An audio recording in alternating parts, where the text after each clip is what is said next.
Hi viewers, welcome to our channel. ప్రస్తుతం మనతో పాటు దాము భారత్ గారు సీనియర్ జర్నలిస్ట్ ఉన్నారు. వారితో ఒకసారి మాట్లాడదాం. నమస్కారం సార్. నమస్తే.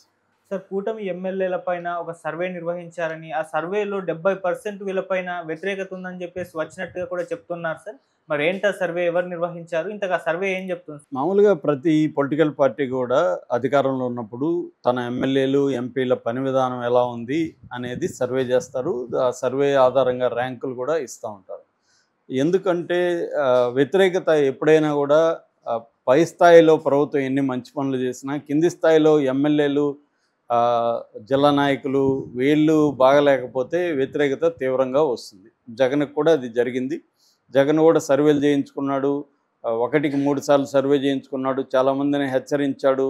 తర్వాత విన్నన వాళ్ళకి చాలామందికి పదవులు ఇవ్వలేదు, రీషఫుల్ చేశాడు, ఏవో చేశాడు, అది ఫెయిల్ అయింది. చంద్రబాబు కూడా ఇది ముందు నుంచి ఉంది. ఆయన తన ఎమ్మెల్యేలని పని విధానాన్ని మదింపు చేయడానికి కోసం సర్వేలు చేయడం అనేది ఉంది. గత కొంతకాలంగా ఏమవుతుందంటే, ఈ ప్రభుత్వం వచ్చి 10 నెలలు అయింది ఆంధ్రప్రదేశ్లో. ఈ ప్రభుత్వం వచ్చినప్పటి నుంచి కూడా తెలుగుదేశాన్ని సపోర్ట్ చేసే ఈనాడు జ్యోతిని అనేక విషయాల్లో ఎమ్మెల్యేలు సరిగా లేరు అని చెప్పి వాళ్ళే కాంక్రీట్గా ఇసుక విషయంలో కావచ్చు, మద్యం విషయంలో కావచ్చు, గ్రావెల్ కావచ్చు, జామాయిల్ కావచ్చు, రేషన్ కావచ్చు, ల్యాండ్ కావచ్చు, రియల్ ఎస్టేట్ కావచ్చు, మైనింగ్ కావచ్చు, ఇలాగా అనేక సెక్టర్స్లో ఎమ్మెల్యేలు ప్రజల నుంచి లేకపోతే పబ్లిక్ ప్రాపర్టీని ఎలా దోచుకుంటున్నారు. చాలా చోట్ల వైసీపీ నాయకులతో కుమ్మక్క అయిపోయి, గతంలో 5 ఏళ్లలో వైసీపీ ఎక్కడెక్కడైతే వైసీపీ నాయకులు దోచుకున్నారో వాళ్ళతో వీళ్ళు కుమ్మక్క అయిపోయి వీళ్ళు ఎలా చేస్తున్నారు అనేది నెల్లూరు జిల్లాలో కావచ్చు, ఇసుక మైనింగ్ విషయంలో కావచ్చు, మద్యం దీంట్లో కావచ్చు, అనేక విషయాలు ఎలా చేస్తున్నారు అనేది డీటెయిల్గా ఈనాడులో జ్యోతిలోనే వస్తున్నాయి. ఈ ప్రభుత్వాన్ని పట్ల అసంతృప్తి రోజు రోజుకు పెరుగుతుందని ఈనాడు జ్యోతినే రాస్తున్నారు. ఈ నేపథ్యంలో చంద్రబాబు ఒక సర్వే సంస్థ ద్వారా మొత్తం ఎమ్మెల్యేల పని విధానం మీద డీటెయిల్గా సర్వే చేయించారని చెప్తున్నారు.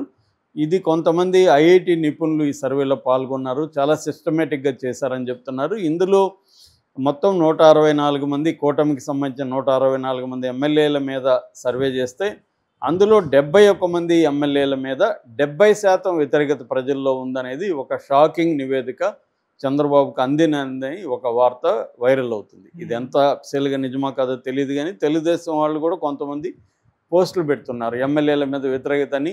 కొంతమంది తెలుగుదేశాన్ని సపోర్ట్ చేసే ఈ పోల్ మేనేజ్మెంట్ సంస్థలు కొన్ని ఉన్నాయి, వాళ్ళ అఫీషియల్ పేజీల్లో కూడా చూస్తే మనం పలానా నియోజకవర్గంలో పలానా ఎమ్మెల్యే మీద వ్యతిరేకత కనిపిస్తుంది, ఇలాగే వాళ్ళు పోస్టులు పెడుతూ ఉన్నారన్నమాట. సో ఇది ఒక రకంగా చంద్రబాబు పరిపాలన అంటే ఈ కూటమి ప్రభుత్వ పరిపాలన పట్ల ప్రజల్లో తీవ్ర వ్యతిరేకత రావడానికి కారణాలు ఏంటి అనేది అన్వేషిస్తున్నారు. ఇది 71 మంది మీద మాత్రం 70% ఉంటే మిగతా 60%, 50 నుంచి 60% వ్యతిరేకత ఉండే ఎమ్మెల్యేలు కూడా చాలా పెద్ద సంఖ్యలోనే ఉన్నారనేది చెబుతున్నారు. సో దీని ఎమ్మెల్యేల మీద వ్యతిరేకత కారణాలు ఏంటి? 1 లోకల్ కారణాలు అయితే, 2 ప్రభుత్వ వైఫల్యంలో కూడా మనకు క్లియర్గా కనపడుతుంది. 10 ఏళ్ళు అయిపోయింది, కానీ 6 గ్యారంటీల్లో కేవలం ఒక్క పెన్షన్లు మాత్రం రెగ్యులర్గా అమలవుతున్నాయి. గ్యాస్ సిలిండర్లు ఇస్తున్నామని చెప్తున్నారు, కానీ అది ప్రాక్టికల్గా అమలు హామీ కావట్లేదు. ఆల్రెడీ రైతుల విషయంలో చేతులెత్తేసారు. 20,000 ఇస్తామని చెప్పారు, రైతు భరోసాకి ఇవ్వలేదు. అట్లాగే ప్రతి బిడ్డకి 15,000 ఇస్తామన్నారు, అది ఇయర్ లేదు. తల్లికి వందనం ఇయర్ లేదు. తర్వాత యువతకి 20 లక్షలు ఉపాధి, కానీ నెలకు 3,000 రూపాయలు ఇస్తామన్నారు, అది లేదు. ప్రతి 18 ఏళ్ళు నిండిన ప్రతి మహిళకి 1,500 నెలకి ఇస్తా ఉన్నారు, అది లేదు. తర్వాత ఉచిత బస్సు అనేది ఇప్పటికీ తేలలేదు. ఇప్పుడు అది కూడా ఓన్లీ వితిన్ ద జిల్లాల్లో మాత్రం ఇస్తామని మొన్న అసెంబ్లీలో ప్రకటించారు, అది కూడా ఎప్పుడు అనేది తెలీదు. మొత్తానికి 2 బడ్జెట్లు పెట్టినా కూడా 2 బడ్జెట్లో ఈ సూపర్ 6 హామీలకు ఏమీ డబ్బులు కేటాయింపులు జరగలేదు. సో ఇవి ఈ ఇయర్లో అయితే ఏవి కూడా అమలు కావు అనేది ప్రధానంగా విమర్శ. అట్లాగే గవర్నెన్స్ విషయాలకు వచ్చేసరికి చంద్రబాబుకు మామూలుగా అడ్మినిస్ట్రేషన్ మీద చాలా పట్టు ఉంటుంది. అలాంటిది ఈసారి కంప్లీట్గా వీక్ అయిపోయినట్టు కనబడుతుంది. ఇప్పటికి కూడా జగన్ని గతంలో జగన్తో కుమ్మక్కై తెలుగుదేశం, జనసేన, బీజేపీ నాయకుల్ని అరెస్ట్ చేసిన అధికారులే ఇప్పటికి కూడా చాలా చోట్ల పెత్తనం చెలాయిస్తున్నారు. సీఎంఓలో కూడా వాళ్ళే ఉన్నారు. ఇప్పటికి కూడా జగన్ ముద్రే కనబడుతుంది తప్ప చంద్రబాబు ముద్ర అనేది కనిపించట్లేదు అనేది ఒక ప్రధానమైన విమర్శ. రెండవది, చంద్రబాబు ఎప్పుడూ లేనంత భయంలో బతుకుతున్నాడు. ఇటు పవన్ కళ్యాణ్కి భయపడుతున్నాడు, లోకేష్కి భయపడుతున్నాడు, బీజేపీకి భయపడుతున్నాడు, చివరికి జగన్కి కూడా భయపడే పరిస్థితి వచ్చేసింది చంద్రబాబుకి. ఇంత భయంలో చంద్రబాబు ఉండడం ఎప్పుడు చూడలేదనేది రెండవ ఇది. మూడవ ఆస్పెక్టు, కేంద్ర ప్రభుత్వం దగ్గర నుంచి ఫండ్స్ తీసుకురావడంలో చంద్రబాబు ఫెయిల్యూర్ కనిపిస్తుంది. పోలవరం స్పీడ్గా జరగట్లేదు, అమరావతికి కూడా సరిపోయే ఫండ్స్ రావట్లేదు. ఏదో అప్పులు తీసుకొని నడుపుతున్నారు తప్ప పెద్ద ఎత్తున ఫండ్స్ లేవు. ఇతర విభజన హామీలకు సంబంధించి ఏవి కూడా జరగట్లేదు. మరోపక్క విశాఖ ఉక్కు కర్మాగారం ప్రైవేటైజేషన్ లేదని పైకి చెప్తున్నారు, కానీ గ్రౌండ్ లెవెల్లో అది చేసుకుంటూ వెళ్ళిపోతున్నారు, ప్రైవేటైజేషన్ చేసుకుంటూ వెళ్ళిపోతున్నారు. ఇలాగా ఆల్ ఫ్రంట్స్లో కూడా చంద్రబాబు వైఫల్యం కనిపిస్తుంది అనేది ఇంకొకటి ఏంటంటే, అసలు చంద్రబాబు ఇక్కడ సీఎంగా పేరుకున్నాడు, కానీ సీఎం చంద్రబాబు కాదు, లోకేషే సీఎం. లోకేష్ మనుషులు మొత్తం అన్ని రంగాల్లోకి చొరబడిపోయి వాళ్ళే చేస్తున్నారు. సకల శాఖ మంత్రి లోకేషే. ఒక పవన్ కళ్యాణ్ శాఖల్లో కొన్ని శాఖలు మినహాయిస్తే మిగతా అన్ని శాఖల్లో కూడా లోకేష్ మనుషులే ఉన్నారు అనేది ఒక విమర్శ. ఇవన్నీ కూడా ఎమ్మెల్యేల మీద కూడా పడుతుంది. ఇది ఒక యాంగిల్. ఇవన్నీ కూడా ఏంటంటే మ్యాక్రో లెవెల్ రీజన్స్. మైక్రో లెవెల్లో ఆయా నియోజకవర్గాల్లో ఎమ్మెల్యేల మీద తీవ్ర వ్యతిరేకత వస్తుంది. నేను ఆ మధ్య ఒక నెల్లూరు జిల్లాలో ఒక ఊరికి వెళ్తే, ఆ ఊర్లోకి నేను ఎంటర్ అయినా ఫస్ట్ నాకు చెప్పిన విషయం ఏంటంటే, సార్ మీరు దారిలో వస్తున్నప్పుడు అక్కడ ఫామ్ ఆయిల్ చెట్లు అవన్నీ ఉన్నాయి కదా సార్, అవన్నీ కొట్టేసారు చూసారా అని అడిగారు. నేను గతంలో పోయినప్పుడు అవన్నీ ఉండేవి, పెద్ద పెద్ద తోపు అంటారు కదా, గార్డెన్, చాలా పెద్ద తోపులు ఉండేవి. అవన్నీ లేవు. నేను అడగకముందే వాళ్ళు చెప్పారు, అది ఎవరు కొట్టేశారో తెలుసా సార్, ఎమ్మెల్యే కొట్టేశారు సార్ అని. అది నిజానికి కోర్టు డిస్ప్యూట్లో ఉంది, అది అగ్రిగోల్డ్ వాళ్ళది. దాన్ని కోర్టు డిస్ప్యూట్లో ఉన్నదాన్ని కొట్టి అమ్ముకున్నాడు ఎమ్మెల్యే అని చెప్తున్నారు. ఇలాగ ప్రతి దగ్గర మదనపల్లిలో వెళ్తే, మదనపల్లిలో ఒకతను ఒక ల్యాండ్ 40 crores ల్యాండ్ కొంటే అందులో 10 ఎకరాలు పక్కకు తీసి పెట్టమ్మా అని ఎమ్మెల్యే నుంచి కాల్ వచ్చింది.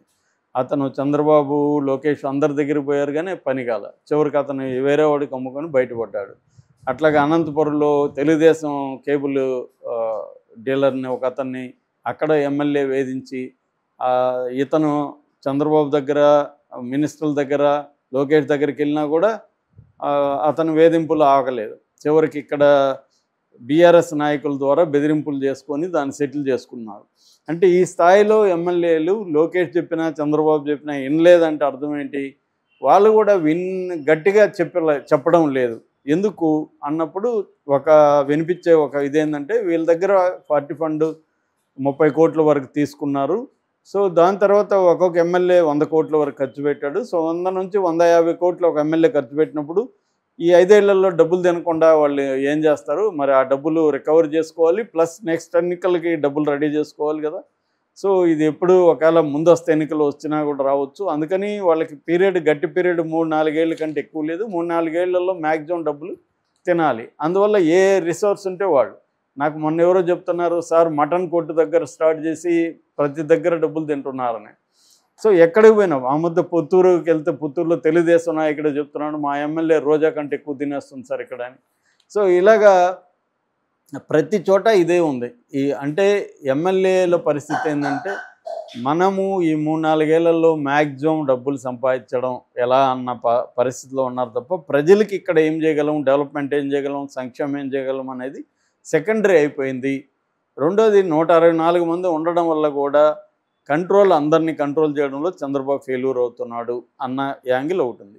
ఇంకొక అంశం ఏంటంటే, ఈ ఎమ్మెల్యేలు కావచ్చు, లోకల్ లీడర్ కావచ్చు, వీళ్ళు జగన్ ఒక పక్క చాలా అగ్రెసివ్గా మారుతున్నాడు. జగన్ అగ్రెసివ్ విమర్శలు ఎక్కువ పెట్టాడు. ఆ విమర్శలకు సమాధానంగా కొంతమంది మంత్రులు మాత్రమే, అనిత కావచ్చు, ఇలాంటి వాళ్ళు కొంతమంది మంత్రులు మాత్రమే సమాధానం చెప్తున్నారు తప్ప, మిగతా మంత్రులు కానీ మిగతా రాష్ట్ర స్థాయి నాయకులు కానీ జగన్ మీద తీవ్రంగా కామెంట్లు చేయడం, ప్రెస్ మీట్లు పెట్టడం, అది చేయట్లేదు. ఒకప్పుడు అగ్రెసివ్గా జగన్ మీద లేచే వాళ్ళందరూ కూడా ఇవాళ సైలెంట్గా ఉన్నారు. నిన్న కూడా నేను బట్టలిప్పుతా తోలు తీస్తా అదే అని మొన్న మాట్లాడడం, నిన్న కూడా కర్నూలు నాయకుల సమావేశంలో జగన్ ప్రతిదానికి ప్రతీకార చర్య ఉంటుందని హెచ్చరిస్తున్నాడు. అయినా కూడా అతన్ని తిప్పికొట్టే పని తెలుగుదేశం నాయకులు ఎవరు కూడా చేయలేదన్న విమర్శ తెలుగుదేశం శ్రేణుల నుంచే వస్తుంది. అంటే ఓవరాల్గా ప్రతి ప్రభుత్వం మీద కూడా వ్యతిరేకత అనేది ఇవాళ కామన్. ఇక్కడ కూడా రేవంత్ రెడ్డి ప్రభుత్వం మీద కూడా తీవ్ర వ్యతిరేకత వస్తుందని ఎక్కడ పోయినా చెబుతున్నారు. దీనికి ప్రధాన కారణం ఏంటంటే వీళ్ళు అలివిగాని హామీలు ఇచ్చేయడం. అంతకుముందు జగన్ సంవత్సరానికి 77,000 కోట్ల విలువైన హామీలు ఇస్తేనే జగన్ విపరీతంగా అప్పులు చేసేసాడు అని వీళ్ళే విమర్శించి 13 లక్షల కోట్లు 14 లక్షల కోట్లు అప్పులు అయిపోయిందని విమర్శించింది ఎవరు? తెలుగుదేశం వాళ్ళే. మరి అలాంటప్పుడు అన్ని లక్షలు అప్పు ఉంటే చంద్రబాబు ప్రభుత్వం లేకపోతే వాళ్ళ కూటమి ఎలాగా 1,30,000 కోట్ల విలువైన, అంటే ఆల్మోస్ట్ డబుల్ జగన్ ఇచ్చిన హామీల కంటే డబుల్ హామీలు ఎలా ఇచ్చారు వీళ్ళు? అప్పుడేదో ఇచ్చాను ఇప్పుడు నాకు అర్థం కావట్లేదని చంద్రబాబు ప్రతిసారి మాట్లాడుతున్నాను. నేను ఇవ్వలేను, ఖజానాలో డబ్బులు లేవు అని మాట్లాడుతాను. రేవంత్ రెడ్డి కూడా నాకు తెలియదు ఇట్లా ఉంటుందని ఈయన మాట్లాడుతాను. ఇవన్నీ ఎస్కేప్ అయ్యే దీనివల్ల ప్రజల్లో క్లియర్గా వ్యతిరేకత వస్తుంది. ఆ మధ్య ఒక సర్వే చేసిన అతనే ఫేస్బుక్లో ఒక పోస్ట్ పెట్టాడు. అదేంటంటే 6 గ్యారంటీల పట్ల ప్రజలు తీవ్ర వ్యతిరేకత ఉన్నారు, అమలు కావట్లేదు, లోకల్గా డబ్బులు అనేవి సర్క్యులేట్ అవ్వట్లేదు, అందువల్ల జిఎస్టీ కూడా ఫస్ట్ టైం ఈ మధ్యకాలంలో మైనస్లోకి వెళ్ళింది. సో సంపద సృష్టి అనేది జరగట్లేదు, 6 గ్యారంటీల హామీలు నెరవేరట్లేదు, ఎమ్మెల్యేలు ఎక్కడికక్కడ లోకల్ వనరులను తీవ్రంగా తినేస్తున్నారు, ఈ తెలుగుదేశం శ్రేణులు కూడా అసంతృప్తిగా ఉన్నాయి, జగన్ని గట్టిగా ఎదుర్కొనే పరిస్థితి లేదు. ఇటువంటి అనేక యాంగిల్స్ నుంచి ఈ ప్రభుత్వానికి వ్యతిరేకత ఉన్నట్టు కనబడుతుంది. కాకపోతే ఇదేమీ డేంజరస్ కాదు, ఎందుకంటే 10 నెలలే అయింది. 10 నెలల్లో వ్యతిరేకతని మళ్ళీ పాజిటివ్గా మార్చుకోవడం చంద్రబాబుకి చేతన అవుతుంది. పైగా మోడీ ప్రభుత్వం చంద్రబాబుకి ఫైనల్గా అనుకూలంగా ఉండాల్సిన పరిస్థితి అయితే మోడీకి ఉంది. అందుకనే మొన్న వక్ఫ్ బిల్లు లాంటి దానికి కూడా చంద్రబాబు